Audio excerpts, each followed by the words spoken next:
നമ്മളിപ്പോൾ സംസ്ഥാനത്ത് തന്നെ പാലുൽപ്പന്നങ്ങളുടെ വില കുറയും, GST കുറഞ്ഞിട്ടുണ്ട് എന്നാണ് കേന്ദ്രത്തിൽ നിന്ന് നമുക്ക് ഈ GST നികുതി ഇളവിലൂടെ ലഭ്യമാകുന്ന വിവരങ്ങളിൽ ഒന്ന്.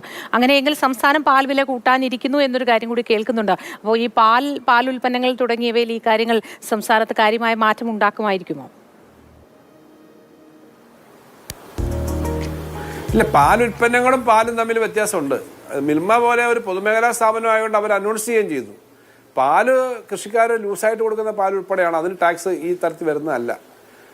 പിന്നെ സ്വാഭാവികമായും കാർഷിക ഉൽപ്പന്നങ്ങളുടെ വില കൂടിക്കഴിഞ്ഞാൽ ഇപ്പോൾ വെളിച്ചെണ്ണയുടെ വില തേങ്ങ കുറഞ്ഞപ്പോൾ വില കൂടിയെന്ന് പറയുന്ന പോലെ ചില മേഖലയിൽ വരാം. പക്ഷെ അതുപോലല്ല, വളരെ വലിയ ആസൂത്രിതമായ വലിയ ഓർഗനൈസ്ഡ് ആയിട്ടുള്ള സെക്ടറിലെ ടാക്സ് വരുന്നത് അത് കൺസ്യൂമറുമായി ബന്ധപ്പെട്ടിട്ടുള്ള പ്രശ്നം വരുമ്പോൾ കമ്പനിയുടെ ഉൽപ്പാദനത്തിനകത്തെ അവരുടെ പ്രോഫിറ്റിൻ്റെ ഭാഗമാണ് പ്രധാനമായിട്ടും വരുന്നത്. അസംസ്കൃത സാധനങ്ങളുടെ മാത്രമല്ല. അസംസ്കൃത സാധനങ്ങളുടെ വില കൂടിയാൽ അതനുസരിച്ച് സാധനങ്ങൾക്ക് വില കൂടും, എല്ലാവർക്കും അറിയാം.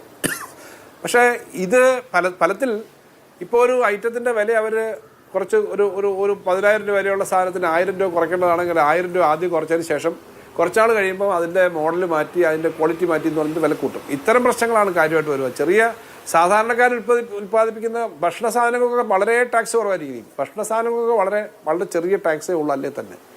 പ്രധാനം അതിന്റെ മേലുള്ള സാധനങ്ങളുടെയാണ് വരിക. ഈ സംസ്ഥാനത്തിന് ഇതുമൂലം ഉണ്ടാകുന്ന നഷ്ടത്തെ ഏത് തരത്തിലായിരിക്കും മറികടക്കാനുള്ള ശ്രമങ്ങൾ ഉണ്ടാവുക? സംസ്ഥാനത്തിന് ഇത് മറികടക്കാനായിട്ട് കുറുക്കുവഴിയില്ല. നമുക്ക് ഈ കാര്യത്തിനകത്ത് കേന്ദ്ര ഗവൺമെന്റിന്റെ ഒരു പ്രത്യേക കോമ്പൻസേഷൻ ഫണ്ട് തന്നെ തരണം. അത് ഉണ്ടാക്കാനുള്ള സംവിധാനങ്ങളെല്ലാം സംസ്ഥാനങ്ങൾ പറഞ്ഞിട്ടുണ്ട്. അതല്ലാതെ ഈ 10,000 കോടി 8,000 കോടിയൊക്കെ നമുക്ക് എന്താ കുറുക്കുവഴി? നമുക്ക് ആകെ ടാക്സ് വരുമാനം എല്ലാം കൂടി സംസ്ഥാനത്തിൻ്റെ ടാക്സ് വരുമാനം GST ആണെങ്കിൽ 32,500 കോടിയേ ഉള്ളൂ. മറ്റ് ടാക്സൊക്കെ കൂടെ വന്നാലും 10-30,000 കോടിയേ ഉള്ളൂ. അപ്പോൾ അതിനകത്തുനിന്ന് ഈ പരിഹാരം ഉണ്ടാക്കാൻ നമുക്ക് അത്രയും കൂട്ടാൻ പറ്റുമോ? എവിടെയും ടാക്സ് കൂട്ടാവുന്നത് ഒരിടത്ത് ഇങ്ങനെ കുറച്ച് കഴിയുമ്പോൾ വേറെ എവിടെയും കൂട്ടാനും മാർഗ്ഗമില്ല. അപ്പോൾ അതിൻ്റെ ഒരു പ്രശ്നം വരും. അതിന് കേന്ദ്ര ഗവൺമെൻറ് ഒരു പ്രത്യേക നഷ്ടപരിഹാര പാക്കേജ് ഉണ്ട് ഇതിൻ്റെ ഭാഗമായിട്ട് ഞങ്ങൾ നിർദ്ദേശിച്ചത്. അതുപോലെ എന്തെങ്കിലും ചെയ്യണം എന്നാണ് നമ്മുടെ അഭിപ്രായം.